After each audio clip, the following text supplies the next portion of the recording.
All right, what's up, everybody? Welcome to another edition of the Vicktory Life Legacy Spotlight. I have with me today two of my teammates, two Stallions, two of my brothers who I played college football with, who I used to block for, and also love playing with. Two great friends of mine. I have Marcus Parker and Ken Oxendine. How you guys doing? Good. Doing great. Doing good. Glad to be here. Yeah. Awesome to be here. Yes. So, like I was saying off air, I had to give my guy Sharon Stith credit for this because the whole Legacy Spotlight is really taking off with interviewing guys I played with, guys I played against, or even people I admire and respect who didn't even play sports at all. And in talking with Shy, he was like, "Are you going to do Ken and Marcus?" And I said, "Absolutely. I got to get those guys on. I just didn't know if Marcus would jump on because he keeps it low key. But, you know, to me, he's one of the best that ever did it and who I love playing with, man." So, Ken, let's start with you, man. You came out of high school as a highly touted player. We were part of, all three of us, and along with Tony Morrison and Derek Smith and Gennaro DiNapoli, and I'm forgetting some guys, so I apologize. Al Clark. We came in at the time in '94, and we were touted as, at that time, one of the best classes in Virginia Tech history. Yeah.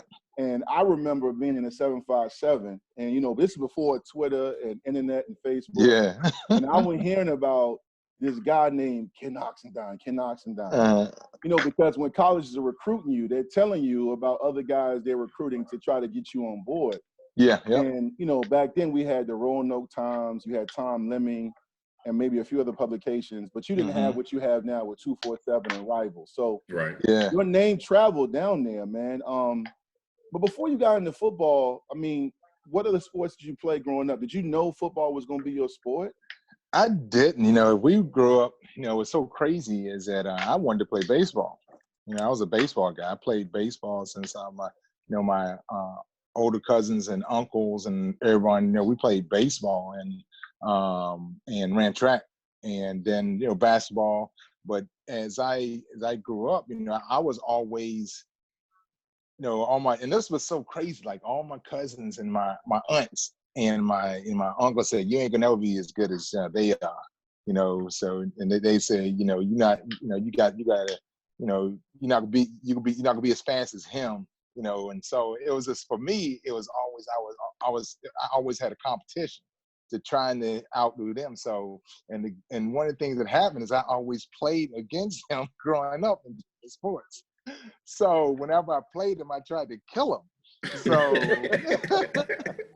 and so it was so much just, it was built up in me, and I was just like, and like I broke one of my cousins. He played quarterback. I broke his collarbone, and then another cousin, like during the game, this is in middle school, like my 7th or 8th grade year, and he started crying, and they said, "Can't y'all block him?"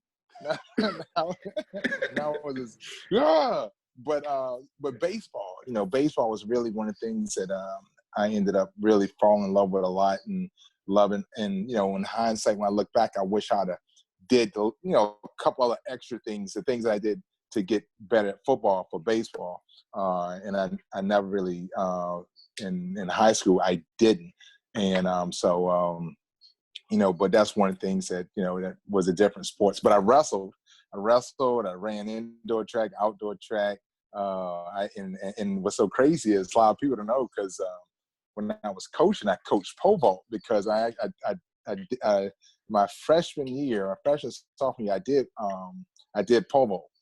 So, you know, a lot of people like, "Dang, how you that big and then pole vault?" Wait a minute, hold on, bro. You coach pole vaulting or you did it? I did both. Like in high school. Wait a minute, hold on, man. This is why I love you, because I've known you since 1994, and I knew you did other stuff. I didn't know you did pole vaulting. Yep, I did. Yeah, crazy. Yep. So I ended up my freshman year I was doing it, and then my senior year I was doing, but the football coaches, my junior year, the football coaches got wind of me doing it again, and they stopped it. And they said, "No, you can't do that." And so, it was indoor. My high school coach was the one that was because I had this one coach had been coaching me since I was like 6 years old. And so when he was coaching me, the whole time, he had coached my brother. And so throughout my whole life, he was like, come on, he knew the type of athletes that we were. So, because I did hurdles all the way up into my senior year in high school. So it was, and it was, it was definitely, it's other sports that really intrigued me a lot. And this, it just like most athletes, we do a multiple, and that's the one thing a lot of people don't understand. These people who are becoming, just secular in one sport, that they don't understand that all these other sports help you in everything else that you do. Yeah. And so the more that you can, train your whole body, the more that you could be able to, your body can, you have less chance of getting injured or less chance of being able to hurt yourself in that aspect. Yeah. Marcus, man, like, same thing. I didn't hear about you, but then when we became teammates, and then it was like, man, this guy was a stud. Like I remember, like you always, you and Ox both were humble with it. Like I didn't know you were doing all the things you were doing up in the Noke, in Roanoke, in Southwest Virginia for Salem. When you look back, like in your childhood, did you know, like, what did you play football? Did you know that you were going to play and, okay, I'm going to play college one day? You knew you were going to be that kind of back? I think the thing about it was I had a feeling that football was going to be the way that I went, but I really thought I was going to be on the defensive side. I didn't see the offensive side coming up throughout Sandline and even middle school. It seemed like most of my impression was made on the defensive side of the ball. I was a running back, but I didn't really do a whole lot. Matter of fact, I was mostly second team a lot at running back. But then when the defense went out there, I'd be a starter on the defense. So I was like, well, man, if I got any chance to go to college and, do anything past that, defense is probably where I'm going to end up at. Linebackers, strong safety, something like that. And it wasn't until probably, my sophomore year when I got to high school where it kind of looked like, well, offense is kind of more the path it looks like you're going to go. We were at a situation in my high school where I wasn't high on the depth chart, but a lot of people kept getting injured or whatnot, and I ended up moving up and, got my opportunity to play and had a couple of decent games or whatnot to the point where they felt like, let's let him play a starter. And then from that point on, we were in a situation where we only played one way, basically. So when I played running back, I never really got to play defense again. Actually, until the next time I actually played defense was against you two guys in the Virginia high school All-Star game. Yeah. I actually played defense in that game. I played linebacker. I didn't play any running back.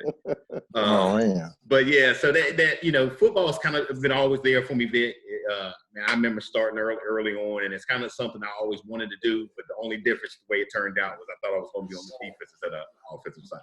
And you talk about that All-Star game, man. And I remember I watched the tape because I still have it on VHS, and I think I got it converted to digital. But I remember who stood out that whole night, and that was Anthony Poindexter. Dexter did. Dexter did. Yes, he did. Brother. You knew about it. You already knew about it. Yeah. Us boys in the 7-5, we didn't until that night. Okay. Yeah, Poindexter was kind of in our same little area. We never actually played them in high school ball, but we always competed against teams that played each other or whatnot. So, I very much knew about Poindexter. I knew how good of a ball player. No question. Ox, you talked about the different sports you played, including pole vaulting. Yeah. I would never forget. But all jokes aside, you quickly became a very good football player, and you go to Thomas Dale, which for a long time has had a great tradition. How was it at Thomas Dale? Who did you play for? Who did you play with? I know you were there with Ricky and some other guys. Talk about some of your time at Thomas Dale. Yeah, what's so crazy is just like Marcus, I didn't start, and this is what a lot of people fail to realize with me. I didn't start playing running back until 4 games into my junior year. So, and I ended up having, So I was all area linebacker as a sophomore, and and then all state, and so my thought practice was, the whole time I was gonna play defense. And then I was like, but I was doing so many things. But, it was only me and this other guy, Robert Anderson, was only two guys that played both ways. And so, but the tradition of Thomas Dale really started in 89. And that's when my coach had passed away. He passed away in 2012. He ended up, he came from Goochland. And then when he came, he turned everything around. And we had William Henderson that played there. And it's like every 4 years we had a linebacker, running back. But, prior to that, a lot of my cousins, my brother, those were the guys I was like, man, them guys are giant. How the heck are they not, it seems like you always have these transition of years where these guys are so huge and big. But, we ended up, my time at Thomas Dale really was, we had a whole lot of guys that, just like we all know, we have guys that they play well and they play well enough, but, the difference between a college scholarship and and this being a good high school player is some of the little things, and they staying out of trouble and then, wanting to, take the next step. We had a guy that went out, Robert Anderson, actually, was the guy that played with me, went out to junior college, and then he came back because a girl. He wanted to come from home and be, And, that happens. Yeah. And then 2 years, you had Ricky Hall that played with me. I had a couple guys that played at University of Richmond, and JMU. And so myself and Ricky, the guys that I played with, were the only guys that ended up, going to big time Division I in that area. We had a guy that was a freshman, Kirby. He ended up taking his life. It was crazy. Oh, man. Yeah, about a year after his senior year, 2 years after I left. And so you talking about just crazy how life just, does things at times. And you just never know, what's going through people's minds. And so, but then after I left, 3 years later, Rudy Johnson came through. Played it. And Rudy, he went and this was crazy. It's crazy. He went out, but there was another guy, I promise you, one of my cousins, Manuel Lewis, and and he was another guy that he would have been the Sean Taylor before Sean Taylor. He was that size. He was like Ricky's size, but put like 15 more pounds on him. And so, but he went out to junior college, and same thing, a girl brought him right back. And that's what all you players that's out there that's that's involved with women right now, going to high school and coming out, I'm telling you, that's as much as I love my wife, as much as women do a lot of things, the thing is that you have to have your priorities in order to understand that in order to help other people, you got to help yourself first. No question. I've seen two of the biggest defenses out there that have kept some young men from reaching their full potential, academics and getting caught up. And getting caught up is not just with drugs, alcohol, or criminal activity. It's women. And it's nothing against women. I have a wife and 2 daughters, and you guys know I love both their wives. It's nothing. It's just as an athlete, you have to understand the importance of being focused because, especially you mentioned Ox being on a scholarship, man. I mean, they just don't hand those out then or now. No. and what's so crazy, because, I coached also, I was fortunate to be able to coach at Georgia Southern, and then I'm coaching some other areas. And I know coaches that soon as they found out that an athlete had a girlfriend in high school, some of those coaches would give the girlfriend a scholarship to their school to get the guy to come. Just to get the guy. And, man. Yeah, and it was a 90% success rate. Bro. So, it's crazy. It worked. Oh, man. Yeah, and that's what, a lot of times that's what happens. Yeah, man. Oh, man. Well, Mark, man, you didn't have any distractions that I know of when you went to Salem, man. You, I remember when me and I were becoming close friends and teammates our first few years at Tech, we would eat at Cochran, and we'd be at the dining hall, and Jomo and a lot of guys, because there was a lot of guys from your area that were at Tech. Yep. And then, you know, again, you keep it humble for all those watching. And it was told to me that at Salem in one playoff game, and I want to make sure I get this right because I don't have no information. I'm not advanced like ESPN.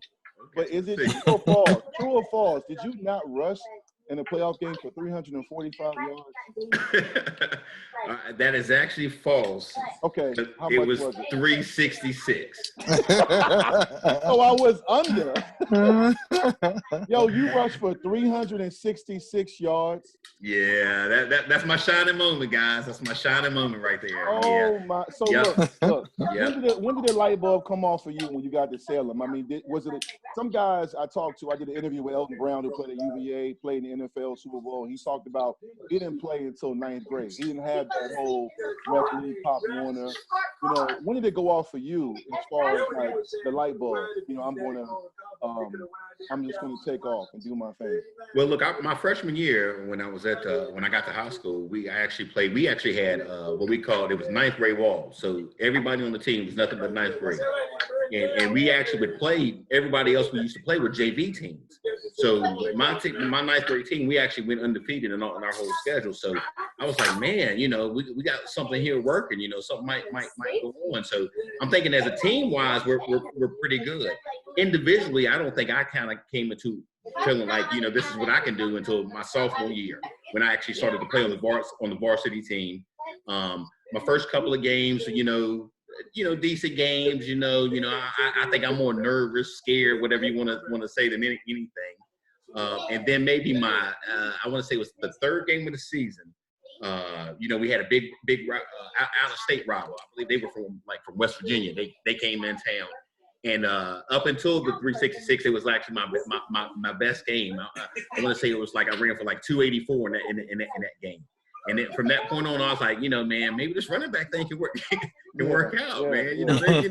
Maybe I got a future in this thing, man. So, after that, I really put a focus on trying to be the best running back. Like I said, I only played one way.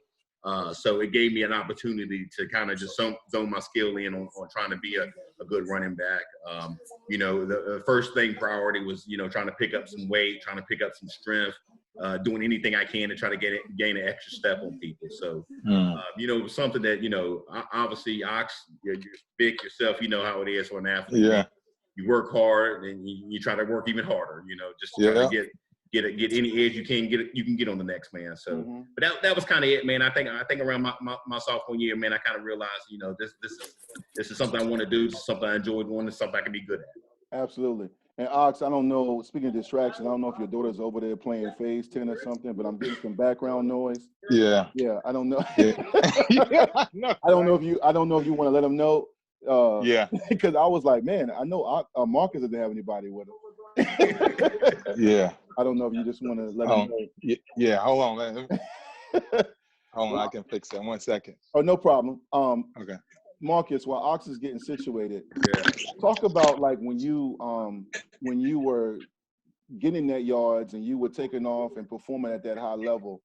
When did you first get your offer? Like what school started to contact you first? Because I know in this day and age, with social media and huddle and all this exposure, guys are getting offered at an earlier age, and there's a lot of, blessed to get my 9th offer, and guys are being noticed. You also were in Southwest Virginia. So it's tucked away. It's near Virginia Tech, but it's not like, it's not touted like a 757, right, or DC or Maryland or Richmond, the 804. So who started calling first, and who were some of the first schools to take notice of your talent? Well, that's actually a really good point, man. I think the area itself doesn't recruit itself, based off the area. So, you had to really stand out. Actually, fortunate, for me, a year ahead of me were actually two guys that I'm sure you're very aware of. The Barber twins, Tiki and Rondé Barber. Oh yeah. They were a year ahead of me, and they were actually playing in the same, district valley that I was playing in. So they were kind of a big name, and they were drawing a lot of attention. So I kind of fell into their tidal wave sort of sense, and the people would come down there to see them and might hear about, hey, you hear about this Parker kid that's playing at Salem. So, luckily for me, it happened that way because like you mentioned, man, the area is not one where you look for a lot of talent. You know, some guys kind of come through here and there, and it's definitely been most of the talent that actually comes through that area are usually from off the offensive line side. It doesn't really produce a lot of skilled players from down that way. So it would have probably been a much bigger uphill battle for me. But I think the barbers kind of helped me get a little bit of shine on the area. So that kind of helped me, moving forward as well. Yeah, you forget about them, man, being from there, because when they got to UV, I believe it was you and Cornell Brown who told me about them being there. And then I found out, and I hope I don't misquote here, but their dad played at Virginia Tech. That is correct. And they were like, we ain't going there. And then I read the article. I was like, oh, yeah, okay. I understand why. And then when they're going to UVA, but then you get the offer. So were there other schools that took notice, like that were like, hey, I mean, when'd you get again, today's different. You get an offer, then one offer, school offers in NC State, Maryland, and then the Big Ten, depending on what level of athlete you are. What were the other schools that took notice where Rondé and Tiki paved the way for you, and who came calling? I think, mine was kind of in two different seasons, so to say. I got injured when I was at the end of my junior year in high school, and actually in the springtime of my junior year. Before that, though, when the schools were really, really calling, it was the likes of like Penn State, Notre Dame, Texas A&M. Those were probably my top three choices as far as who was recruiting me, who had sent coaches to meet with me, or who had sent letters. Virginia Tech at that time had not even reached out to me. They wasn't a concern on my list, and I wasn't a concern on their list. It worked both ways. But after I got hurt, now that second season I speak about, Virginia Tech was my top choice. I mean, it was really Virginia Tech, Wake Forest, and JMU were the only three schools recruiting me after that. I mean, everybody had fallen off. So at that point, Virginia Tech to me was an easy choice. I could see the transition they were going through as far as the change. I could see the talent coming in. I saw they brought in Cornell Brown just the year before, so I knew about the people that were already there. So I felt like at that point it was an easy choice for me to pick Tech. And it's crazy, man, because again, I my memory can be hit or miss. A lot of times for stuff that may not matter, it hits. But the stuff I need to know, it misses. But I remember both. I learned a lot about y'all as we became teammates, brothers, and friends. And Marcus, I remember we were having breakfast before practice one time, and you were like, "Listen, bro, if I don't hurt my knee," and this is of course before you took off at Tech, you said I might have gone to NC State, right? Was that the school you were going to go to? Penn State. Penn State. Oh yeah. Anybody knew me growing up, man? I had the Penn State jackets, the sweatshirts, man. I was all going there, man. If they would have offered me guys, it'd been no way I would have said no. That was definitely my dream school growing up. That was definitely my dream. And you know what? I'm glad you chose it, because then you and I wouldn't have met and had the great times. You and Ox, the rest of our boys, and then you meet your wonderful wife, Andrea, and in college, yeah. It's amazing how that works out. Ox, you at Thomas Dale, we talked about that a second ago, and you in the 804, an area rich in talent, and Thomas Dale, you legacies of players, and you were a multi-sport athlete. When did the offer start rolling in for you, and how'd you narrow it down to Virginia Tech, and what happened, and who was calling? What's so crazy, because coming out, and I found out when I was after I went on and played in NFL, that I was a 9th best recruit in the country when I came out, which I didn't know. I was like, oh man, that's crazy. And so when you think about then, I found out probably about after I knew I was highly talented, because I was a Gatorade All-American, all that stuff. But my coach, he was very integral in, me figuring out what I want to do. I grew up a UVA fan. Oh, okay. And so my so did I did. Did you? UVA and Notre Dame. Those are my two favorite schools. Okay. And mine was UVA and Florida State, because I wanted to go play baseball at Florida State. And so everything. And after my baseball career, it started to go down my junior year, and you have a good year, and no one was really talking. My sophomore, in football, my sophomore year, I started getting a couple of letters, and so, and then, my coach had said, hey, down, he said, what we need to do is by the end of October, we needed it down to 20 schools. And then by the end 20? of, yeah, it was crazy. Every, like I'm telling you, man, when I started talking about the schools that I could have gone to, and people, it's like, man, it's, and then when you look at the ninth recruit in the country, it's like, oh man, that's crazy. So, USC, when Robinson, when he came back, I had gotten recruited from him, but everything that I ended up doing was I ended up figuring out that I didn't want to go no further than 8 hours away. And so that's how I broke it down that at a certain point. And so, and what's so crazy, and I don't know when Elmo got to Tech, but I wasn't being recruited them at all.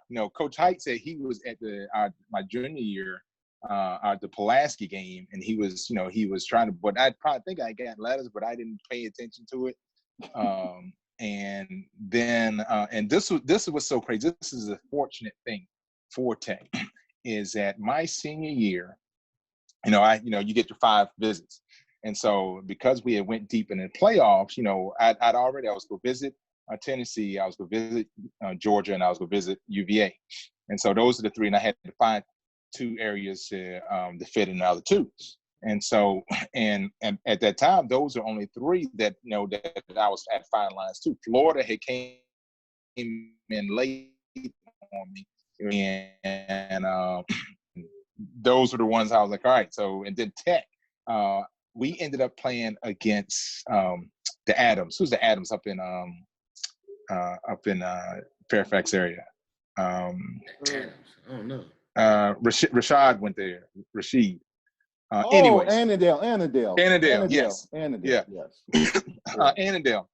We played in my junior year, and I had I had a good game, but we lost. And so we lost because our quarterback decided to try to sneak the ball. And at the time, it was supposed to go to, it was supposed to fake to me. I was faking to me going off fullback off the right side. I mean, it's like clockwork. And both of their linebackers were All-Americans. Both of them went to Penn State, talking about Penn State markets. And he got clobbered. And so, and I fell into the end zone. I was like, oh man, I'll fall back in. I know it's touchdown. Turn around, and they kick a field goal, win on overtime. But with that happening, that allowed me to have an open date to go on my visit. So that next weekend, instead of playing in the state playoff game, I ended up taking my visit to Virginia Tech. Oh, dang. Okay. And, yeah. So if that wouldn't have happened, I wouldn't have gone to Virginia Tech. Oh, and so, man. and I would never had that. So, and so all that had happened. And then I ended up, and this Hank Coleman was my host. And when I got there, it was crazy because luckily, it's crazy. One of my buddies that I went to high school with, Max Smith, who played off the center, he wrestled at Tech. And so I ended up meeting up with him, and Hank had me, but then he lost me. And so my experience at my recruiting visit at Tech, it was subpar, but yeah. But the thing is that, and as you guys know, once you get on Tech's campus, it's a different type of feeling.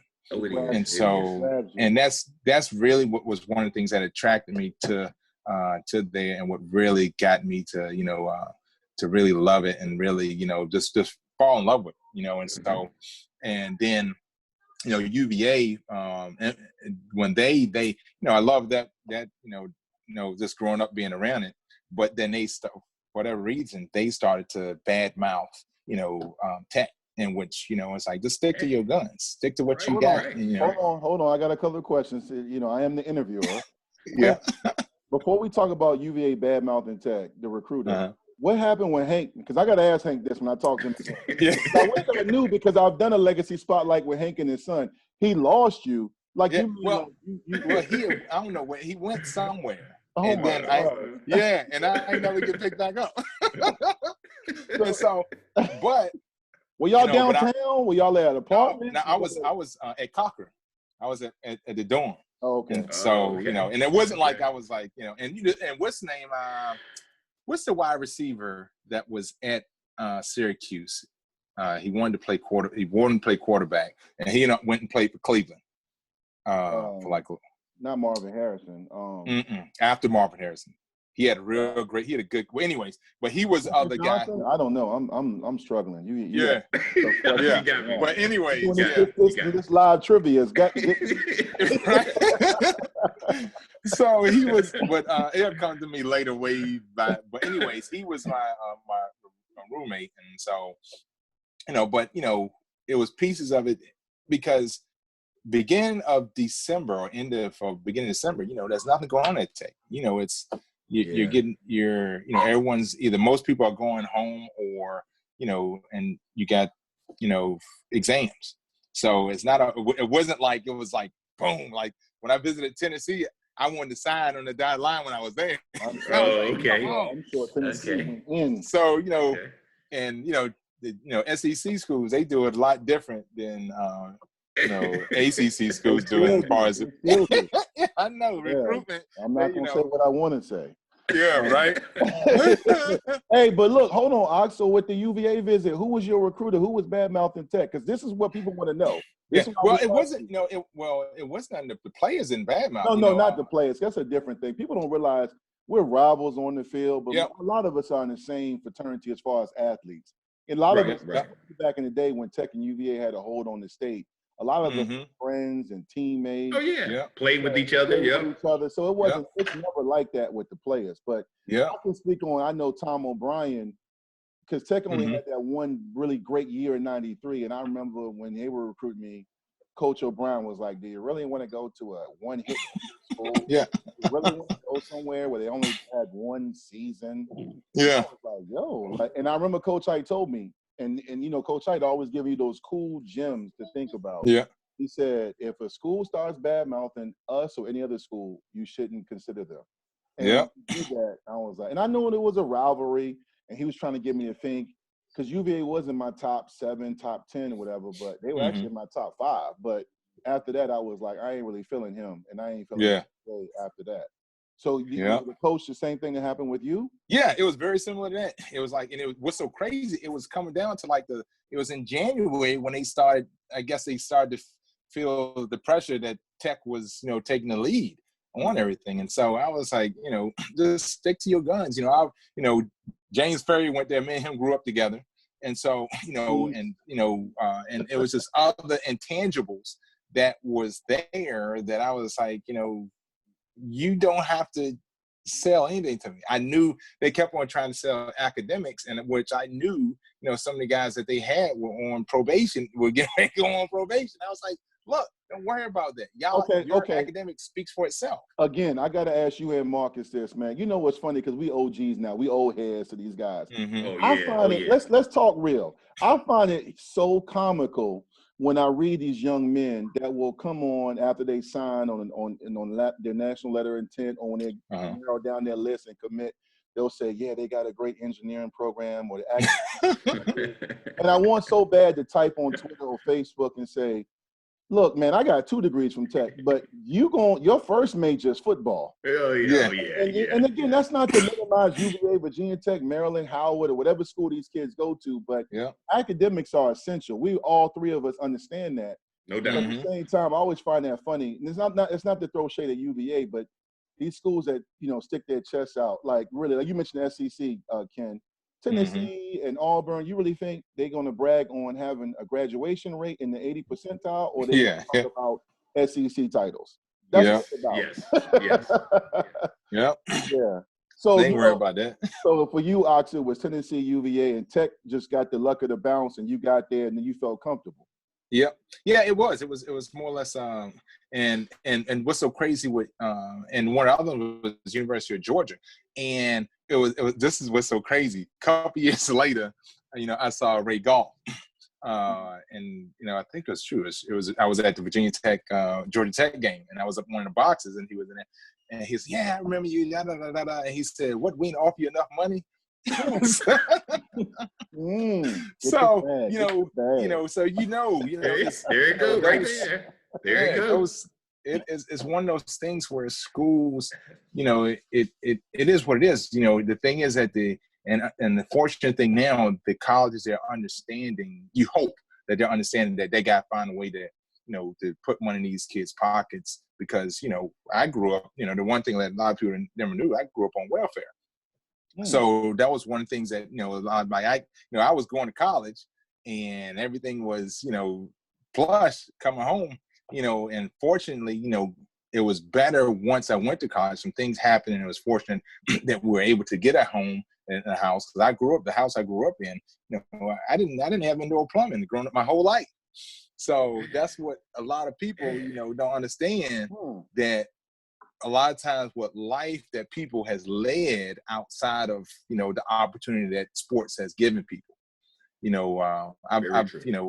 And so that was the one thing that's, that looking at now hopefully as they move forward and, and understand that a lot of the home life of these athletes aren't what they see on Saturdays, so, that's the one thing that I would say really, sports and the brotherhood that I ended up being able to create and the friendships and that life, was really one of those things that really helped to transform and allow me to, this football allowed me to see a totally different life than what I grew up in. So, Ox, I gotta just jump in and tell you, man, I've known you since 1994, and that's a long time. You're a Marcus, and we have a brotherhood, and I never knew that 90s in the modern era, you grew up without plumbing. That's unbelievable. Like, because it's not like you were in, some like Floyd County or Lord Byron in Southwest Virginia, when I'm wondering if they, you still houses in the mountains. Like, how do they mail? Yeah. I'm looking at, like, I've been in the 804. I've been in Chester and Chesterfield. I didn't know. I mean, that's tough. Yeah, the house that I grew up in, it was a family house. Like the home was 200 years old. We were literally, the house used to be like a apartment depot. So it was a family house. My grandmother lived in the bottom, and one of her brothers lives in the middle section, and then another one of her brothers lived in the top. They called it the big house, and it used to be farmland. But the train would stop, back in the day before they had owned it, and it was like almost like a depot of some sort. And so, but yeah, that's how I live. And what's so crazy is I didn't know, the difference in, until I got to Hite, I understood, but it still was something I didn't see my life as an adolescent, as a child being, any different from anybody else's. Yeah, well, parents have a way of doing that. Very good parents have a way of making sure you're taken care of. Speaking of parents, Marcus, man, I met your family, man. They took care of me. We're going to talk about that in a second, about that summer I spent with you going back and forth from Blacksburg to Roanoke.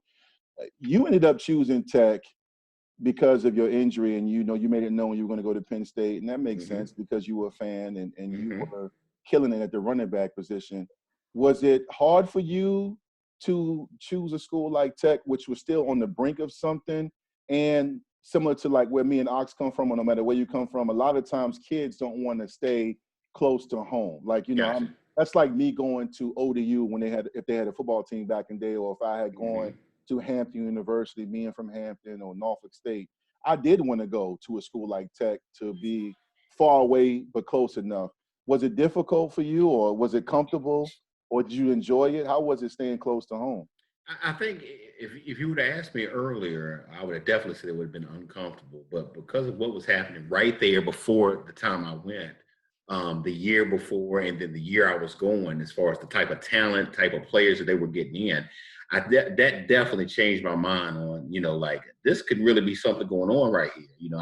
I felt like I could be getting in on something where, obviously, back then I can't say that I saw this bold streak that we got, but I definitely felt like, I could be getting in on something that could be the foundation of, a program that, is nationally ranked every year, which, Tech was up to a point there for a while. So I definitely think that, any problems, any disbeliefs I may have had, I think was kind of, put to rest by the draft class and the way the team played the year before I got there, and then seeing the type of talent that was coming in with me. I felt like, man, it was some, we were guys that could make a difference. And you did. I mean, And one of the things I admired about you, and I know you and Ox have a special relationship, is what fans didn't realize, because again, nothing against fans, you don't know the things that go into positioning and position meetings and the sacrifices that players make. You are a tailback the same way Ox was. And I remember there was a debate because Almation wanted Ken Oxendine to play linebacker. And the word on the street, across VA in the Mid-Atlantic was people back home in VA in 804, and everybody was like, yo, they need to put that dude Ox at linebacker because he was, forget the rankings and all that. We didn't really know much about that then, but he was a dog at linebacker. And you were a phenomenal tailback. And you, I mean, like we said, you rushed for 366 yards. That's like cheat code. You know, listen, I know we're old heads now, but I don't care if it's 1927 in Jerusalem. If you put up 6 yards in a playoff game, when they know you getting the rock, you doing it. But yet, what fans don't realize is you agreed to play a lot of fullback in Coach Bustle's offense to help not just you get playing time, because it wasn't about that, but to help the team. So in a lot of ways, you gave up some of your carries to help the team out and play with Ox and help the offense, because both you guys played as true freshmen. Was that a difficult choice for you? Do you ever look back and say, you know what, I should have, you know, we didn't have the transfer portal, but I should have transferred. I'm the better tailback, because I mean, I know how people talk back at home, like Ox is better than this person, or, you know, Marcus is the more natural run. I mean, these are not things I said, but you hear stuff. You may. Right. Did there ever cause any rift between you and Ken, or did it ever come up like, you know what? Because a fullback, look, you taking on Steve Tate, Myron Newsom, and this is practice. This ain't, like obviously said, this is practice. Okay? You talking about George Del Rico in middle drill 7-on-7. The fullback, you and Brian Edmonds, aka Poons, it ain't like back in the day we were running the spread. It is 5, and we're running ISO. So, do you ever look back on that, and what were your thoughts about, you know, switching over and taking on a lot of that role as a fullback? Well, I got to be honest, man. It was definitely not a decision that I made. When I was recruited, I was never informed of that position change. I showed up. It would have been with Ox, because we was the you remember when the freshmen came early. We came a few days early. Mm-hmm. So, you know, we're with our meeting, and we're in there with Coach Hite, and I see my name on the fullback, and not only am I the fullback, I'm like 5th, 6th string. I'm deep in the depth chart at fullback, boy. I'm like, I ain't gonna never see the field type stuff. So, you know, at that time, you know, after our meeting was over, you know, I grabbed Coach Hite aside, and he was like, you know, the fullback, huh? He was like, well, you know, this is your opportunity to, you know, really help the team, and, you know, to get on the field, and, you know, we think you can be dynamic, and, you know, he sells it up to me, man. So, you know, I think at that point I made a decision to be like, well, you know, it's not naturally what I want to do, but I think the part of playing time is where I kind of set at initially. Like, you know, okay, maybe it's an opportunity for me to get on the field a little bit earlier. And then we get out there and start practicing, man, and the linebackers just throwing me around, man. And they're running over me, they're running around me, running through me, man. I'm like, I don't know, guys. This fullback is just not going to work, man. So, you know, Coach Hite pulled me aside another day, man. It was like, look, I can tell your confidence is shot. I don't know which way I'm going half the time. I don't know who to block. You know, he said, just, you know, keep with it, man. Stay with it. You know, work hard, and it'll come to you, man. And, you know, that's exactly what I did. Man, I think the best of it, man. You know, it was a situation, I think, where ideally, I definitely wouldn't have said it would have been my top choice. But, you know, once I got into it and got to, you know, learn a little bit of nuances about the position and how to work things and whatnot, I definitely became, you know, effective enough where I was helping the team. And the bottom line, and that's what it was always about, man. And that's exactly where it really came from, man, was the opportunity to help the team. You know, the coaching staff, the guys on the team felt, you know, as long as, you know, I'm out there at some position, you know, trying to make plays for the team, you know, that's kind of what it was always about. You know, the guys on the team had confidence in me to make plays, you know, and, you know, I felt confidence in myself to be able to get out there and make plays, man. So definitely was no choice of my own to move to fullback. But, you know, I definitely think, you know, a situation where even now I can say if I'd have had a choice, if you would have told me the situation, then I know I would not have chosen it. But as I've come through it, man, I think I learned a lot about football from playing fullback. A lot of things I didn't kind of quite realize from the tailback position. And what's interesting is when you reflect back on our offense back then, now that I'm older, I'll go back and watch games. You know, some of it is not, none of it's in high def.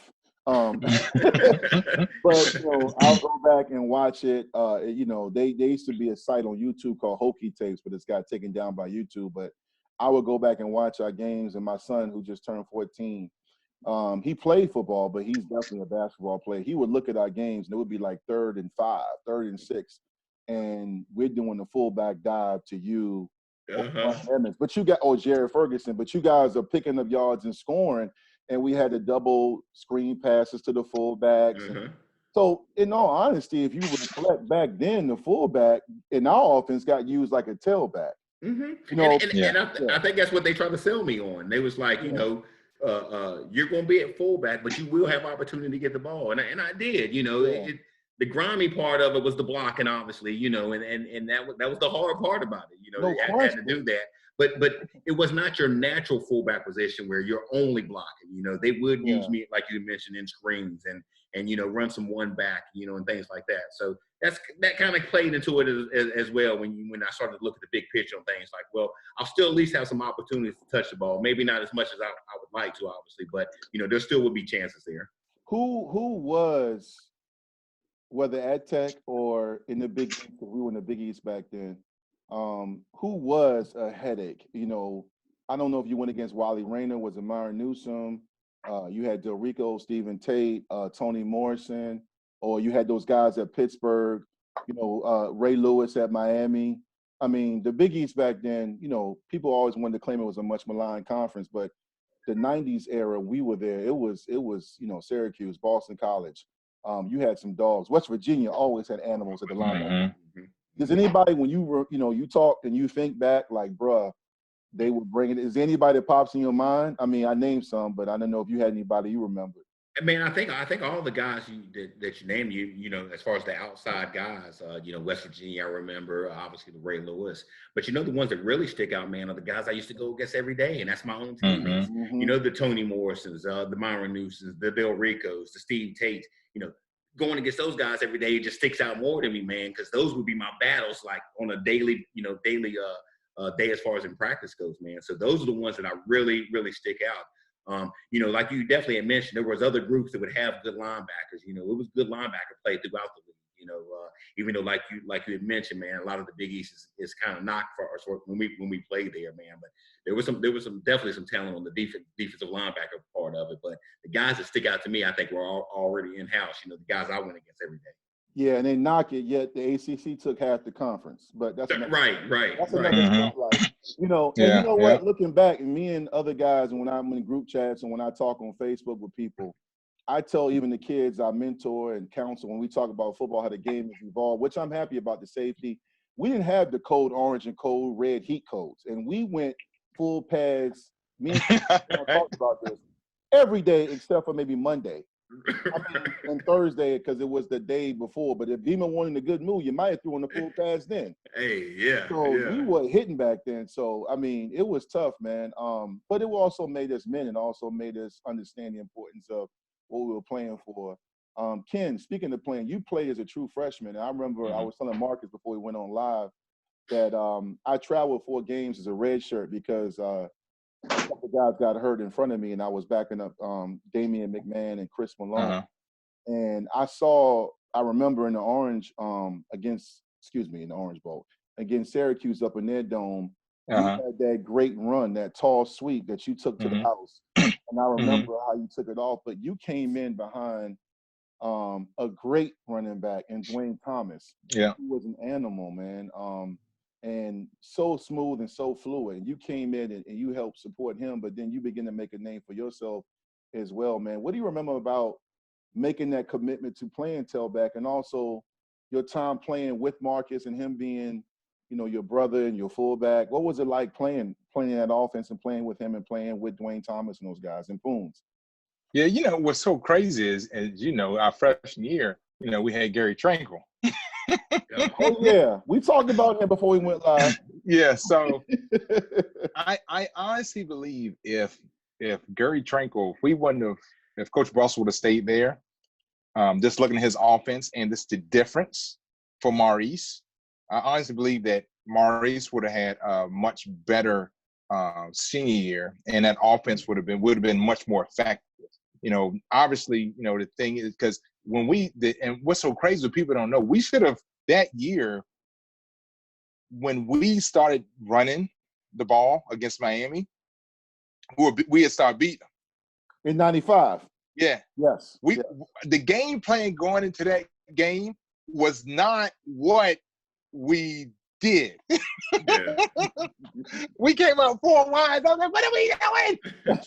So, you know, but you know, you look at, you know, the opportunity. I was real, you know, my thing is that, you know, I wanted to when I came in, and the thing is, like you said, I did have the pressure or want to, you know, to play linebacker. You know, Coach Almation, he was like, "You sure?" No, it seemed like every other week, and him and Coach Foster was asking me, "You sure you want to stay over there?" And so, you know, and which, you know, I was, like I said, you know, I hadn't played the running back position for long, you know, and the reason I liked it because it was, you know, I didn't get hurt as much. You know, it seemed like on defense, I was all through high school, I was hurting myself, and I was like, shoot, you know, I don't want to, you know, and so I didn't want to do it. And what some people probably didn't know was both my freshman year, I hurt my back. You know, I heard it in, I heard it at the end of the Temple game. And then the ECU, first game that I started the first game of Temple, but then an ECU game, I heard it more. And so, but, you know, it was one of those things where, you know, I wanted to be able to go somewhere. The reason why I didn't want to go to UVA because I didn't want to be compared to Terry Kirby. The reason I didn't want to go to Georgia is I didn't want to be compared to Herschel Walker. And then Tennessee, you know, it was too much goodness at Tennessee. You know? And so you call it goodness. You such a good dude, Ken. Yeah. It was too much sin. Yes. Yes. It was too much. Yeah. So I was just like, no, let's, you know, they were offering, they were offering different stuff. You know, when you think about, you know, what's that? Not Blue Chippers. That's the basketball game. What's the program? Yeah, the program. Mm-hmm. When you think about the program and everything, you know, back then it was, you know, it was still a lot of stuff that was just all over the place at that time. And so, yeah, they didn't have, you know, and Tennessee, they pushed the envelope to, you know, to everything that when you think about, you know, what you could, you know, the things that they would offer and all those pieces of the puzzle, you know, and I'm pretty sure some of those things still go through across the country. It does. Oh yeah, without question. I mean, and because it's, you know, because you just can't. It's too much money in NCAA for that not to happen. Oh man. Yeah, you know, I'm you know, again, I'm glad you and Marcus both chose Tech, and I know Tech fans are, especially because you guys had great careers and you were great players and most importantly great people. But at the same time, even reflecting back on the day, hearing you guys talk about what you turned down, especially your situation, Ox, because Marcus got injured. Mm-hmm. I mean, to walk away from Georgia. Look, because we know Tech. See, again, my son and daughter, and then my kids I'm around. You know, Tech has earned a lot of credibility and success. You know, we're now in magazines and publications. We're on magazines. Before, you know, Tech was sponsored by Starter. Okay. We didn't have the that happened late in our careers. Mm-hmm. We didn't have the facilities. Me and Marcus were talking on air about what it was like. You know, you asked for more socks. Right. I remember asking, you know, me and Pearson Prelo went in, along with Ryan Smith, went to ask Beamer, you guys were gone already, graduated, if we could wear all maroon against West Virginia. And Beams was like, got to make sure we're sharp. You got to make sure we know what we're doing. Like, he pondered it. Now these guys have 17 uniform combinations. Yeah. every game. And I'm happy about that. You know, 'cause we set the tone, but I'm glad you chose Tech, but I'm glad people are hearing the schools you turned down. So, you know. Well, look at this. This is what's crazy, Vic, is that Georgia, it was recruiting 3 of us. It was myself, Aaron Beasley, and Fred Taylor. Oh, man. And the thing is, they didn't get none of us. Think about that. So think about what ended up happening, because that Terrell Davis had left after that. That was his senior year. He left. And what's the other running back? Garrison Hurst. And so they had left. They ended up, Hines Ward had to play everywhere. Oh, yes, he did. Yeah, I remember that. So then what ended up happening, they ended up moving Robert Edwards from cornerback to running back. Oh, okay. And so if I would have gone to Georgia, I'd have been the dude. Yeah. So, you know, it's crazy when you start looking at those pieces of the puzzle and how things would have played out in an aspect. But, you know, you jump back to, you know, Tech and the offense that we had, you know, it was, you know, Tranquil was very, you know, he was very prolific and pro concepts. And then when Bustle came in, it made everything, you know, we didn't have to think as much. You know, we knew what was happening. It's like, bam. So you got to play football. And so me getting to play the tailback position, and that was one thing, because I knew, like, when I got there, I did my little research on Marcus. I was like, man, and Marcus is 205. That's what people. He was 205 when he came in. So you know, so I was like, man, I gotta, you know, this dude, I'm about to put it down. And so, you know, and things happened, you know, unbeknownst to me, you know, he ended up, you know, he was playing the fullback position, and, you know, and so, but, you know, like he said, the way the offense had worked and where they did it, you know, a lot of times we were in split back. Sometimes we was, you know, the single set, you know, side of it. It was allowed, you know, him to get some of him, not as much as he would have liked. But again, our offense, it didn't as much ISO type stuff that you would think we did, because we were in the eye. It was a lot of slide and stuff. It was almost zone concepts, and so to a degree. And you know, but you know, Marcus, he did a great job, you know, playing that position, and you know, and getting in the way, not doing what a lot of times. I talked to Cullen Hawkins, and he said, Cullen told me, say, I'm sorry, kid.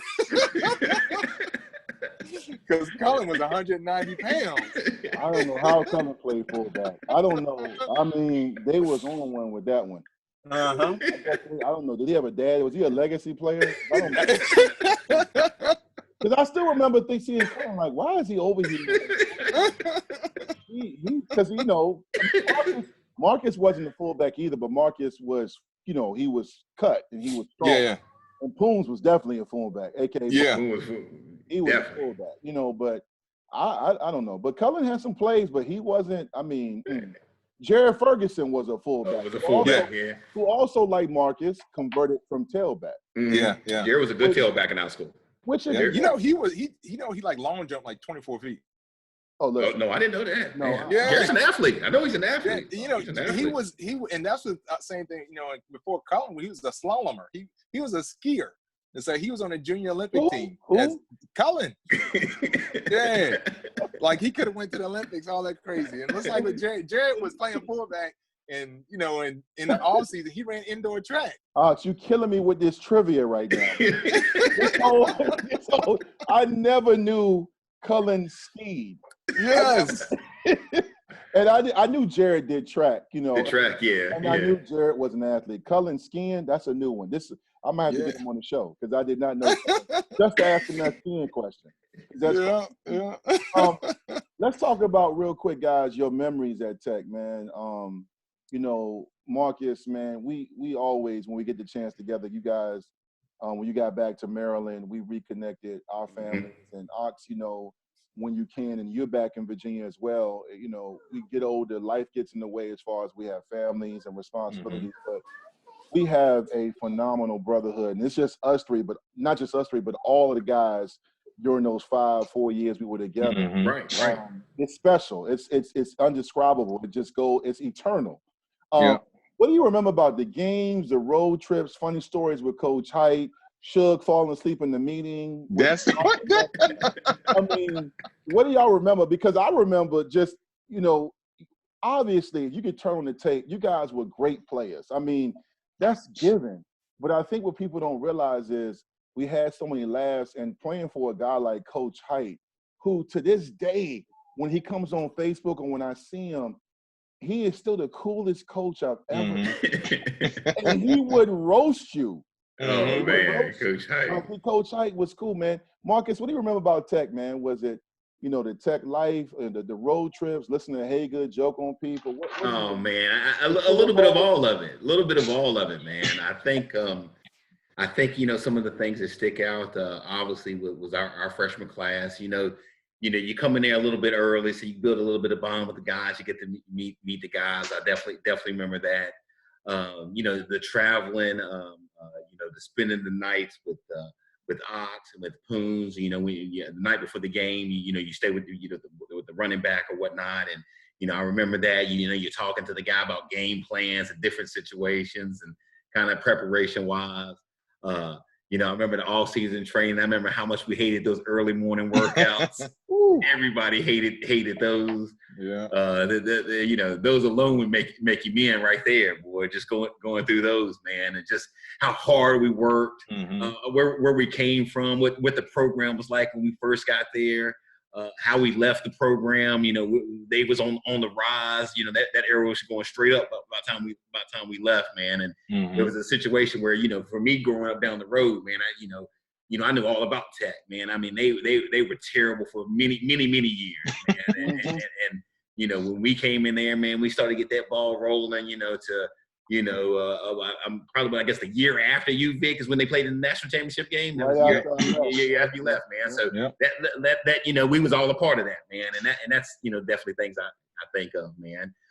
You know, I remember times at bowl games, us as a team, you know, going to activities and just having a good time and wilding out, and you know, just the way you come together as a team, man. I think, you know, a lot of it from training hard, from playing hard. You know, we just, you know, you just kind of bond with guys. You know, you kind of build a history with them and stuff, and you know, a lot of that sticks out to me, man. Even to this day, man. You know, I still think about little stories, little funny things I might be telling my wife or telling my kids about something that happened, man. So it was just a pleasure, man. And you know, and it's a thing, man, that, you know, and that's the one real big reason why I never look at, like, you know, my life, man, could have been so different. And, you know, if I wouldn't have got injured, and definitely that is true, man. But the bond, the friendships, the meeting my wife, all that happened at Tech, man. And I don't regret any of it, man. I enjoyed every bit of it, every bit of it. Is there a bowl, Marcus, that you remember? Because for me, I mean, the 99 national championship game is special. That was when Tech took the nation, Mike and Roniel and all those guys, and Dre Kendrick and Andre Davis, and so many guys, Ben Taylor, put them on the map, so to speak. But I've always said, especially interviewing you two and Cornell Brown and JC, I did a legacy spotlight with those two, and there's a lot of guys, B Still. I've always said, you know, with Tony Page and those guys in the late 80s, Tony Kennedy and those guys that came in, they set the tone, because that was Beamer's early years. But then in 95, we finally get that moment to be on the big stage. And you scored a touchdown, man. And B still had that punt return and the route where he went on a 9 route and shook the dude and was by himself. Is that 95 bowl game special, or for you, is it the 96 Orange Bowl when we're going against the 2-time defending national championship Nebraska Huskers? Do you remember, is there a bowl game that you talk about, or you think about, like, if things went this way, or this is the game I will always remember? No, that 95 without a doubt, Vic. That's the one, man. You know, that was a team that could have easily folded ship. As you both know, we started 0-2. 0-2 with the mighty Canes coming to town. I mean, this could have got out of hand real early for us, man. And instead of folding ship, we did just the opposite. We didn't lose a game again. You know, we from that point on ran the table.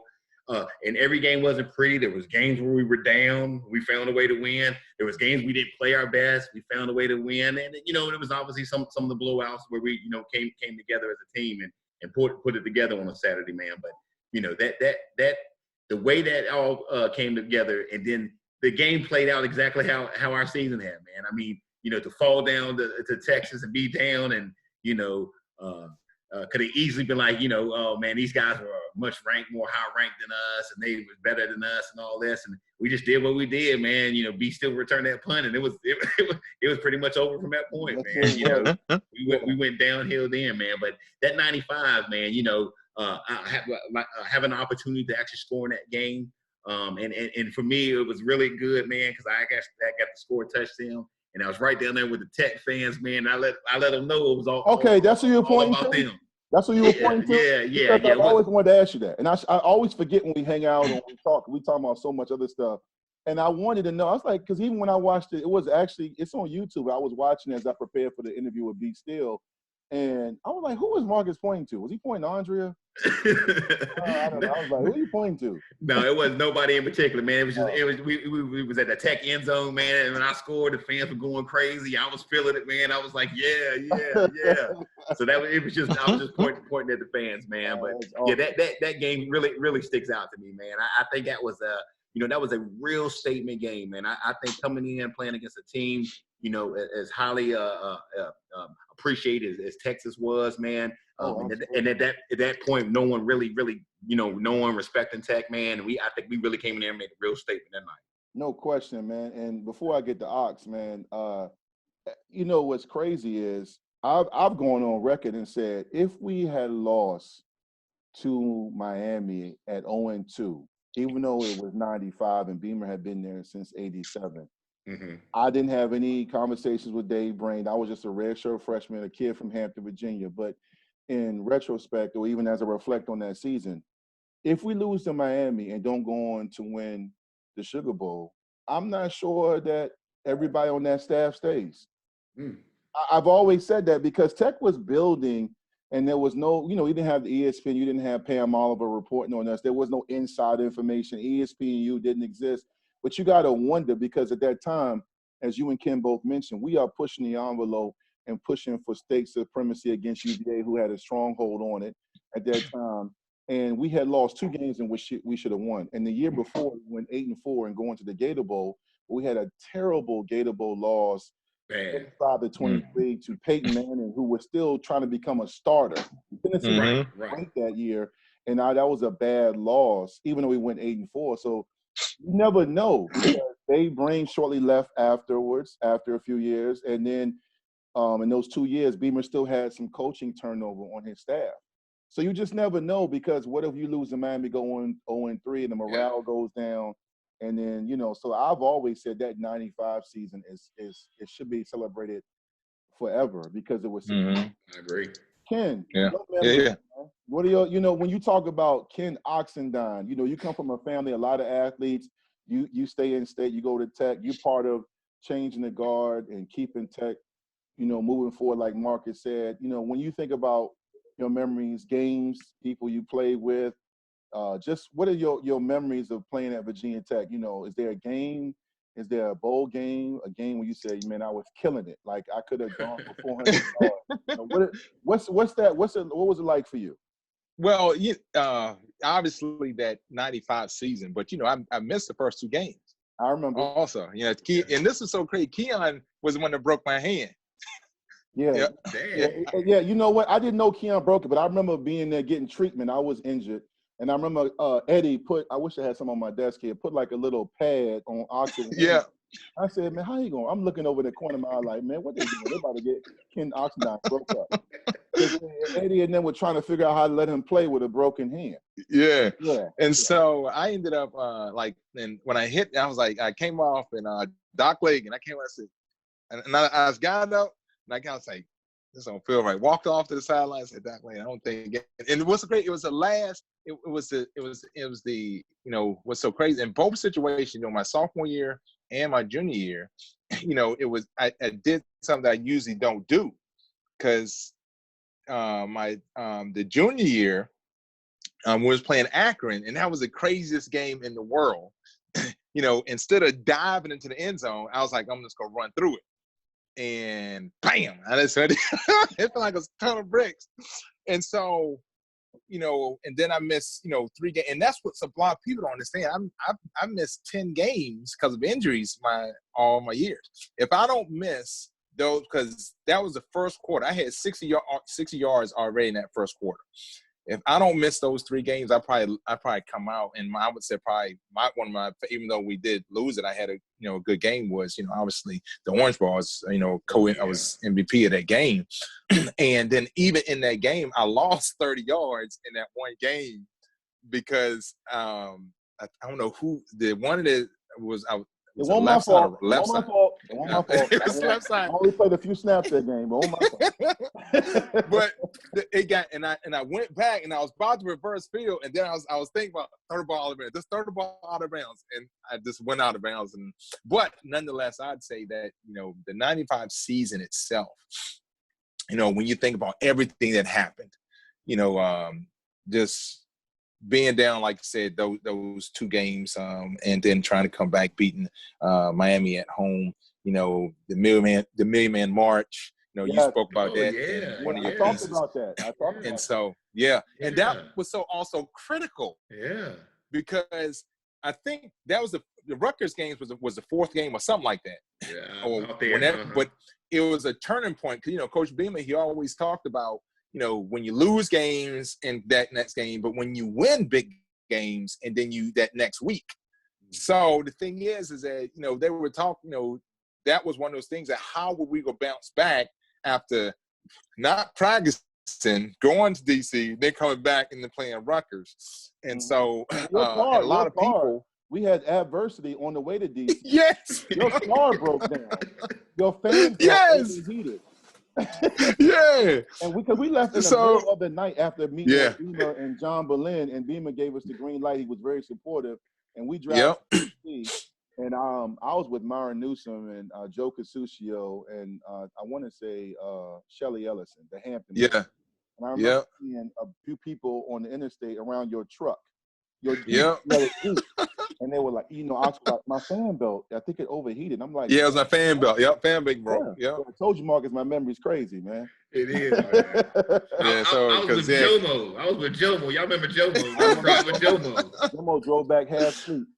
Mm-hmm. Yes. So, but those the times that take, like Marcus said, you had plenty of times. I would say the biggest, because football's football for me. I never, I just was able to. I enjoy and love the game, and so rivalries really didn't. I just, it was crazy for me because I just went and I just played. But what really helped was, what I loved was obviously, going to the movies, going to the steakhouses, sitting down with everybody, eating the steaks, and then, and obviously, just, sitting down in this, and being family, and then the different craze, like I said, acting up, acting out, I was, one of the things I was fortunate because y'all we had, it was a joke, it was an ongoing joke at that time with us and the media. And the media was like, if there was, if Miami was driving the car, if Nebraska was in the car, and Virginia Tech was in the car, who was driving the car? And they said, a police officer. So it was bad at that time. And I was fortunate, a lot of times to not have to, I either left early, God, I've always been in adverse situations where I've been able to avoid, this things that could have caused those problems. But, it's been crazy, but, God has blessed all of us, to be able to allow us to be able to get past those moments and get to those moments where it just helps us. But, all those things played a part in my growth and just my love for everybody that I was around.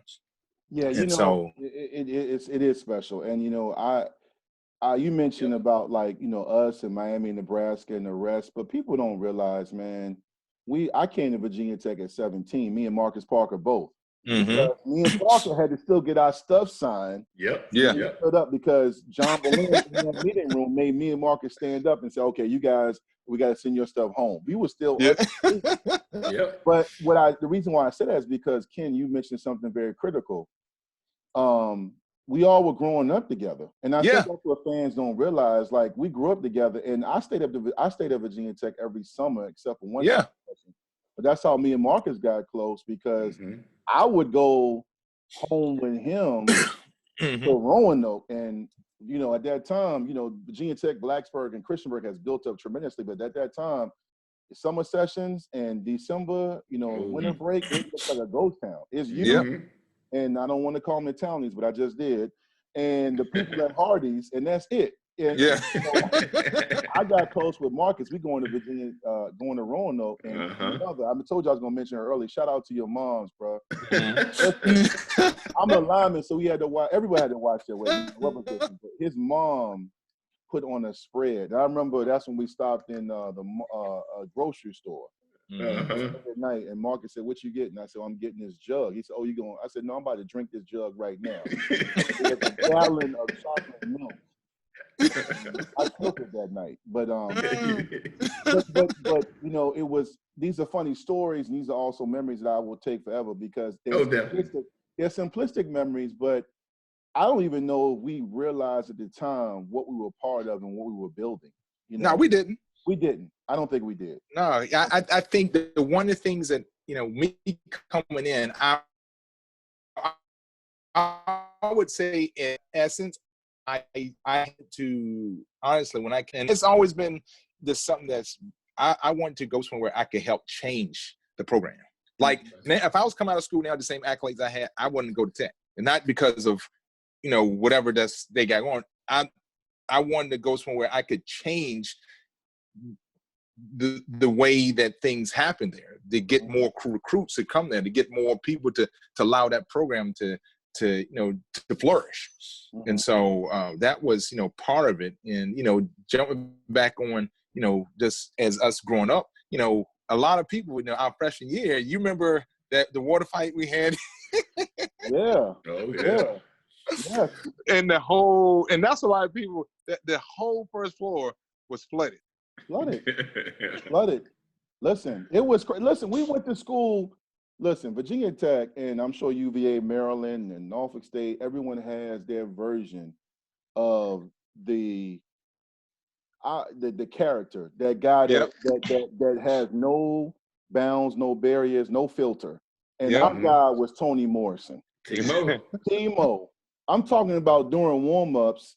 And, you know, back then they didn't cancel practice for the heat advisory. And it's so hot, and we still got to run 18 110s, or we got phases where we're doing no wet bulb. You know, 3 400s, 2 800s, 2 220s, and Tony Morrison's out there singing "It's a Beautiful Day in the Neighborhood," or singing the soundtrack to The Color Purple. You know, or just with stuff over and over again. Scenes from Dumber and Dumber. Tony Morrison kept us going, man. You know, we all, you know, Ox and Mark, you talked about our recruiting class. That was a special class because Antonio Banks and Cornell Brown and Lawrence Lewis and all those guys before us, Cornell and Antonio Banks played as true freshmen. They set the tone, but then we came in, and much of our class, I think I had the red shirt and a few other guys, but you two, Todd Washington, Big Todd, Gennaro, and a few other guys played as true. Tony Morrison played as true freshman.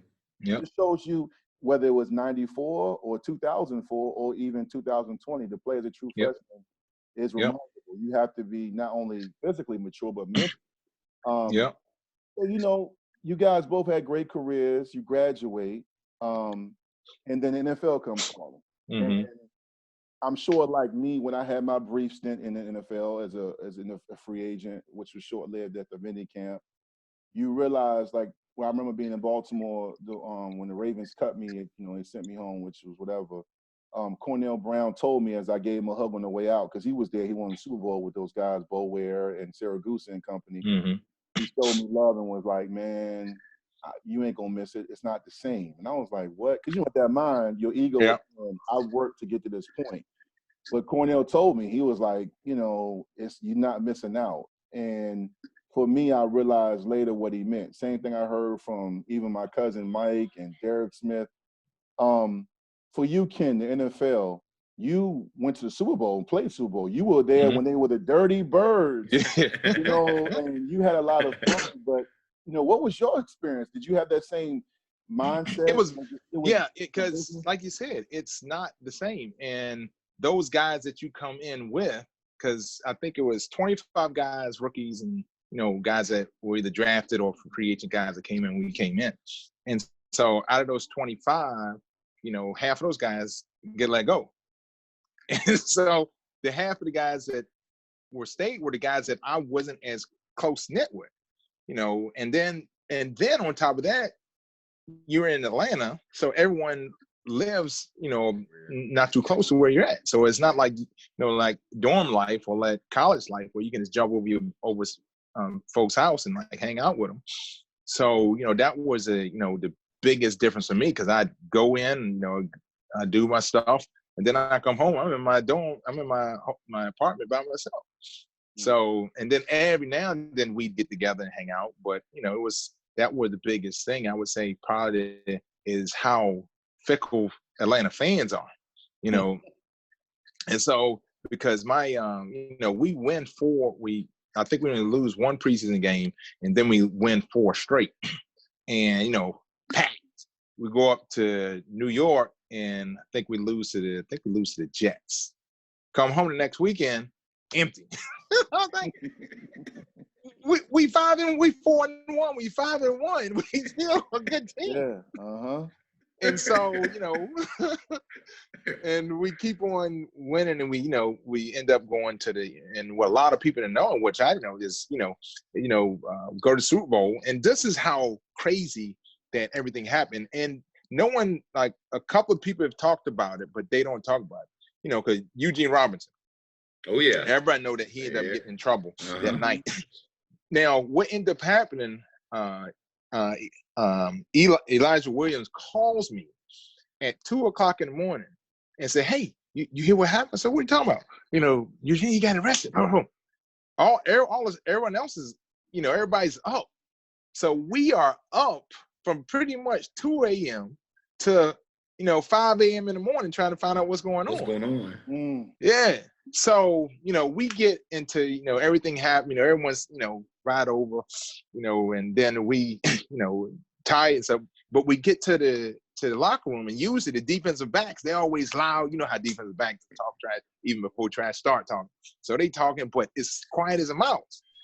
And so, and then they realize that, oh man, we're not. And so then they try to force it, and it's not the same.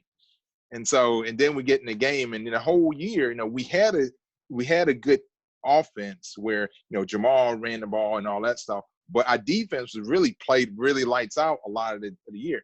And they just, everybody was tired. So it's crazy, and like you said, is that you're just not as tight knit as you are with from your college standpoint, because you come in with those group of guys that you come in and you're together. Yeah. And you're there that whole time, where in the pros you come in with those guys, and then half of those guys leave and get cut. And you were drafted by the Falcons, right? Yeah. Yeah. Yeah. And I remember, when we met up after your career was over, you did confirm that, now that I hear you say it, talking about just the Super Bowl and how there was a lot of fun, but it wasn't the same as when we were in those bowl games. It's just not the same. I do remember that Super Bowl, because I remember, I actually don't gamble, but I did win a small bet, because I picked you guys to beat Minnesota, which I know Vikings fans are still salty about, because Minnesota team was loaded. You're talking about Randy Moss, Randall Cunningham, the best season he ever had. Yeah. Chris Carter, and you guys beat them in Minnesota. Yeah. And because they had arguably one of the best offenses ever. Along with the 83 Redskins and the Rams, the greatest show on turf. Those are the 3 top offenses at the time in NFL history, or, I can remember off the top of my head, and you guys beat them. And then in the Super Bowl, I was watching it in Richmond, my man Joe's house, and I was like, man, this game is terrible.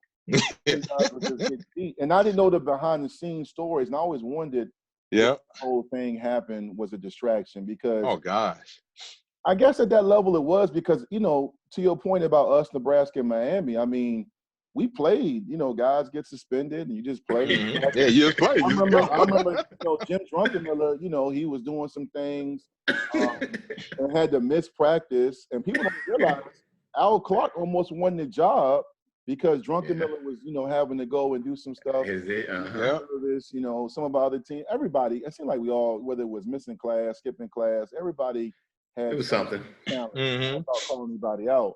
But hey, at the same time, NFL is a different monster. You got bigger media markets, more coverage. Mm-hmm. Marcus, you signed with the Bengals as a free agent, I remember, or was it Buffalo? I was actually drafted by the Bengals. I was drafted. It was seventh round. I was drafted by them. And I only played. My experience was very short. Preseason, I was there. I got cut on the last cut for in preseason. Man, and definitely to follow Ox up, man. I mean, it's business. It's work, man. You don't make friends because your friend could be gone the very next day. Yeah. That's it. It's cutthroat like that. It's like that, and you get that feeling early. You kind of see that it's football, but it's not college anymore. You know what I'm saying? You get the environment, the atmosphere, everything, man. I was there obviously at a hard time because it's training camp, and this is like you had mentioned. This is when training camps, where the word training camps used to be. So we're out there, scorching high and full pads and trying to learn things. And obviously most of the guys I knew by the time I got to the end, many rookies didn't make the team that year for the Bengals. So by the time I got to the end, when I was cut, it was few guys left that I even really knew. Other guys, most of the guys, because I was a rookie, didn't even talk. Some of the guys didn't even really talk to me. That type of situation. So it's just so you don't have that true, team feel like in college. Where you embrace each other. It's kind of almost like, man, you just do your thing, show up and do your thing, man, and I'll stay over here and kind of do mine. And that was the feel I got from it, man, of how life would have been if I would have, actually made the team and played any longer. Well, it wasn't Kajana Carter there? Kajana was there. Yep. And see, again, my memory is crazy like that. I remember just talking because, in camp, you don't really talk to people like that because you guys are dialed in and there's limited access. I remember talking to your wife at the time. She was your girlfriend, but Andrea was telling me how you were killing it. She was coming to the scrimmages and practice. She came to the film, And I remember hearing, even reading about how you were doing well, and then it was over. And weren't you and Kajana not so much battling, but wasn't he was the higher profile back at the time? Yeah, I mean, that definitely, I'm sure had some saying to it. You know how you get in these politics type of games sometimes with it. And I had, I was actually playing through an injury, man. I actually. Something I didn't tell the Bengals until they actually was going to cut me. I actually broke my wrist when they, after you get drafted and you usually like a week later or 2 weeks later, you go up for that little mini camp. So when I went up for the Cincinnati for that, like the last day up there, man, I ended up breaking my wrist, man, on some stupid type of just putting my hand down trying to protect myself type stuff. Yeah. And they swole up on me and got all big, man. And I was scared to say something. I was like, man, they sending guys home left and right, man. Yeah. I'm a 7th round draft pick. I go up here and say something's wrong with my wrist, I'm gonna be on the next bus back to Roanoke. Yeah. So I ain't say nothing, man. I taped up. I played through that thing, man, as much as I could. I gave it everything I could, man. Some days it was better than others, type of stuff, man. So, I kind of felt like, I was doing everything I can to make the team, but at the end of the day, man, they look at contracts, they look at names, they look at different things, man. And sometimes if you're not the right person, you just not gonna make it. Yeah, and then of course, like anything, you went to the Bengals. I mean, I'm sorry, I don't have an NFL team, so I can say that. No, for real, man. Like there's just like any business in corporate America, man. Whether it's a shoe company or electrical company or a store run like Macy's. Some businesses get it right, man. The Bengals, I feel like they've been rebuilding since I had hair. I mean, always rebuilding and letting the wrong people go. And, me and Todd Washington, I did a spotlight on Todd, and we talked off air, and we talked about his career. And a lot of times it's just about where you go. I mean, just like our universities, you choose tech, a lot of great things happened. And if you may go here, it may not end up the same way because your both experiences at Tech were phenomenal. And for somewhere else, they might go to the wrong school and end up transferring, and they kind of bounce around. With that being said, we are much more than athletes, and we are now fathers and husbands, and both of you guys I know very well, and I keep up with you every now and then. We see each other if we can, meet up at tech games, and you guys have beautiful families. You both are fathers, both of girls. Yeah. But both you have, 2 daughters. Marcus, I'll start with you. What are you doing now, and what do you love about being a father? Like, is it hard raising girls? Did you ever want more than that? I mean, just what is it like? Because that's a different kind of sport. That is forever. There is no off season with being a father. Well, to kind of wrap it up, as far as doing now, pretty much, since I got out of tech and when my short little brief NFL career ended, I pretty much have been in Maryland most of my life, doing some type of IT technology type of work. So that's kind of where what I've been doing. As far as on the family end, man, I really enjoy it, man. I'm a family guy, man. And, I'm all into doing events and different things with my family. Playing games and making sure we kind of spend time together. I'm definitely all about that.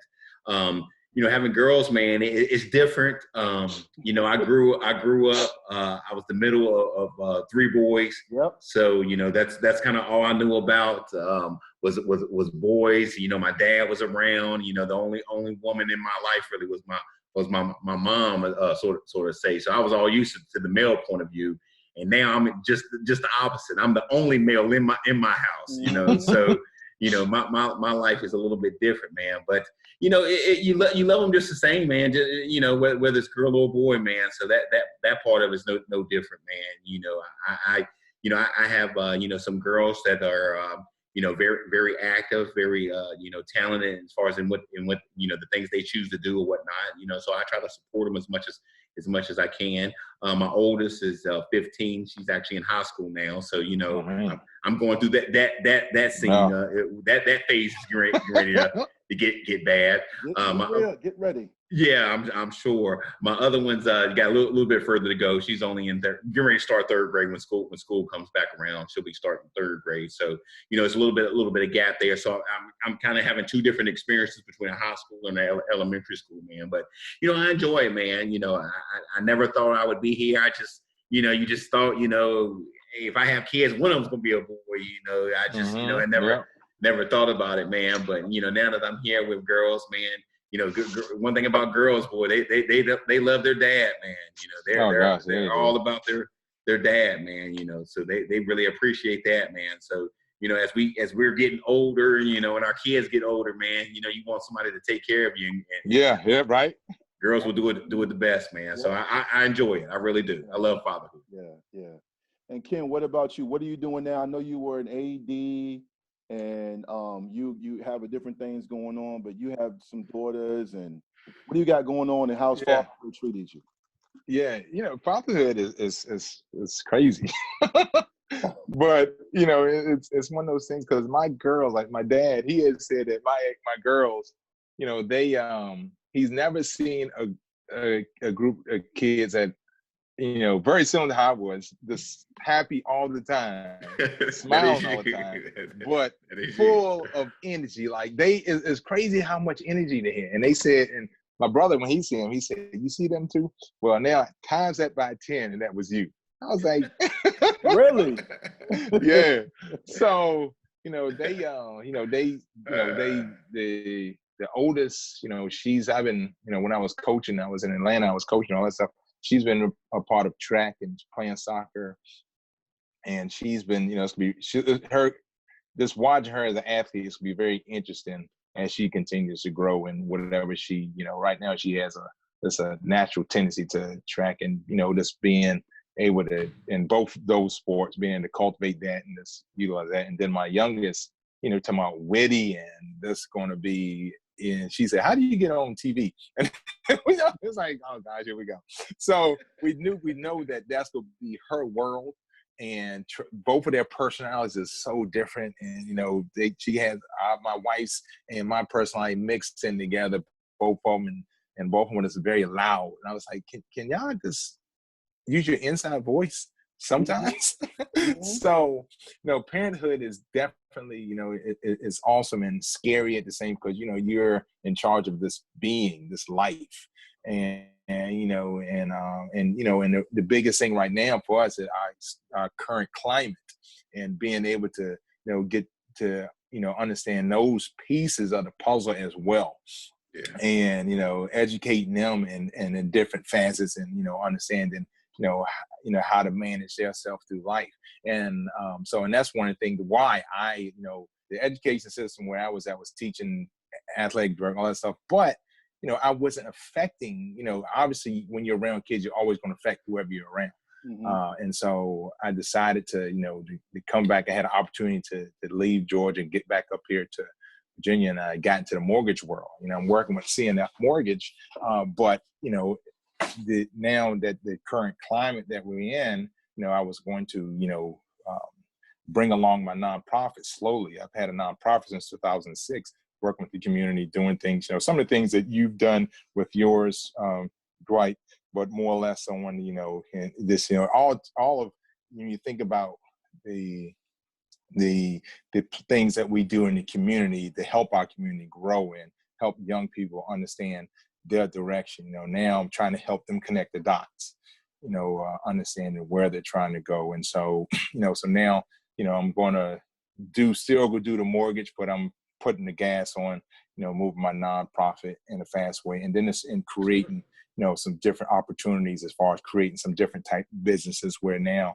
not only can, you know, I, you know, have my own where I can leave a legacy, and this leave, you know, when you start thinking about that generational wealth, trying to create that, but then also help other people, you know, do the same thing as well. So, you know, that's really where I'm at in my life. And so, but, you know, it's fun, you know, being, you know, I'm going to end up building a house on the property that I grew up on.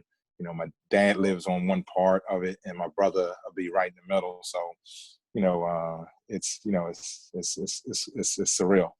Yeah, you know, I'll just add this, man. And I don't say anything I don't feel. I say what I truly believe. I'm not surprised both you guys are great fathers, man, because we grew up together at Tech, and I saw how you are and how you both have lived your life, and you both have always shown everyone respect. You've always both been well loved. I mean, Ox, I remember, you know, I talk about, you know, the summers and going with Marcus to Roanoke and meeting his beautiful mom and her showing me love. But I remember, Ox, when I first met Shanice and I told you about her, and I said, look, I'm trying to cook for her. You were like, you know, because people don't realize, man, Marcus and Ox are so much more than football players, especially Ox. If Ox wasn't doing football, he'd be doing, you know, he'd be in Hollywood, LA, because he Oxendine, you got in his truck, he was listening to jazz, you know, music and arts. I mean, he liked, you know, Nas and Wu, but, you know, he would turn it off after a few songs and said, I got something for you. And he put it in some jazz. And I'm like, yo, we can go to practice, and you want to listen to jazz? He would tell people to meditate. And I remember I was telling him about Shanice. I said, bro, I need you. He said, I got you. And he went to Kroger, and he came through and showed me how to make lasagna. And, and this is before YouTube. I ain't never made, you know, lasagna. I never made it before or since, but it came out great. And I remember she came through.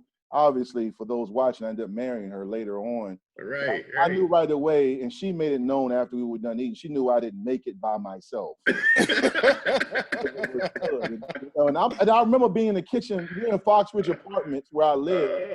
And Ken came through, and he's showing me how to make lasagna.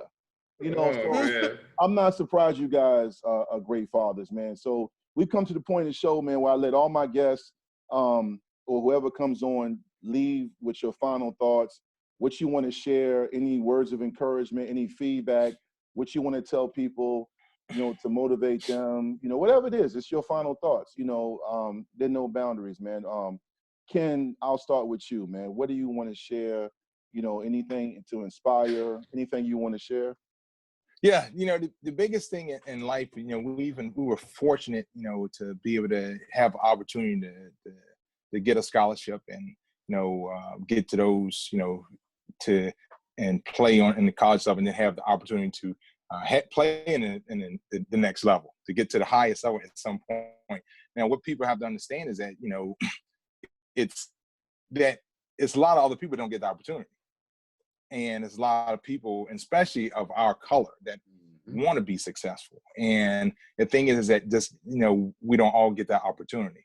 The last 2 weeks, and we know people who smart as whips, and they just never got that shot. And then we know some people, it's just luck. And that's the one thing. The last 2 weeks been very, I was doing, it's like the last really 3 months for me has been very emotional, and trying to get myself, and I used to do motivational, as y'all seen, some of y'all may have seen it, I do motivational on video on Instagram. Yeah. And what would happen was, because I told my kids when I left Atlanta, I said, look, you're always going to have me. So I still do them for them, but I don't post them hadn't posted them on Instagram as much. But there's always someone that you're inspiring, and you never know who you're inspiring in every day, and how people look up to you. You never know who's looking up to you. And, and we have to find a way, and especially in this atmosphere that we're in, to understand that, that everybody want to be inspired, and everybody want to have an opportunity. And you just got to know that no one wants to fail. And so, and that's really one of the things that, that I really, want to put out there, and just let people know, because a lot of people don't know that. A lot of people don't understand that, how they affect other people. Mm-hmm. But I appreciate you having me on here, Vicktory for Life and all that stuff. And, you've been watching you, Dwight, from afar and sometime up close. When I first had my start, my nonprofit, you came down and did some stuff with us and stuff. And, just watching just like I said in the text of the day, eventually, this could be the Dwight Vick hour. You're gonna have like, some super mega star, LeBron James on your show. So, you keep on doing your stuff, and keep on inspiring people. And it's always good to, Marcus, love you to death, man. I wish, we need to, get in contact a little more, and talk a little more. Definitely miss those conversations. And so, but otherwise, you've been doing a great thing with this, Dwight, and keep on doing it, man. I appreciate it, man. Thank you very much, man. And thank you guys for coming on. Marcus, before we close out, your final thoughts. Yeah, Vic, appreciate you having me on here. When you reached out to me, man, and even told me about this, man, you was trying to get me an Ox on, man. I couldn't say yes fast enough, man. It's always a pleasure to get on here with some of the old fellas, man. We've shared many a times together, man, and I have no problem sharing another one. If I could stress anything, man, I guess the one thing I would leave with is that, in this life, man, as you go through things, sometimes things don't actually kind of turn out the way you wanted to go. I'm speaking to you from somebody with experience of having troubles, getting in trouble, doing things that they shouldn't be doing at a wild time in my life, obviously. But I'm also someone that can tell you from experience of how to bounce back. To get your mind back focused and work hard and kind of grind your way through. When you get that second chance, you make sure you do what's right, and you kind of do what you need to do to kind of show people that you've earned that second chance and you deserve it. And if you do that, then it'll all, work out for you in the end. So, best of luck to everyone out there. And, during this time, I wish everybody, stay safe, stay healthy as much as possible. And, we'll get through all this together. Well said, man. And again, I thank you both, man. You were wonderful. And it's good going down memory lane, man. And as far as getting together, I got, once Lord willing, everything continues to get better, the trends keep going the right direction with COVID. I got something I want to plan this fall for everybody to get together, but that's for a different outside of Vicktory Life Legacy. I hope we can pull it together, man. Yeah, but no doubt. I love you both. I appreciate you guys, man. And like I say, every time we have a spotlight, no matter where you go, no matter what you do, leave a positive impact and make sure you leave a great legacy. Thank you, guys. There it is. Peace out. Hey, appreciate it.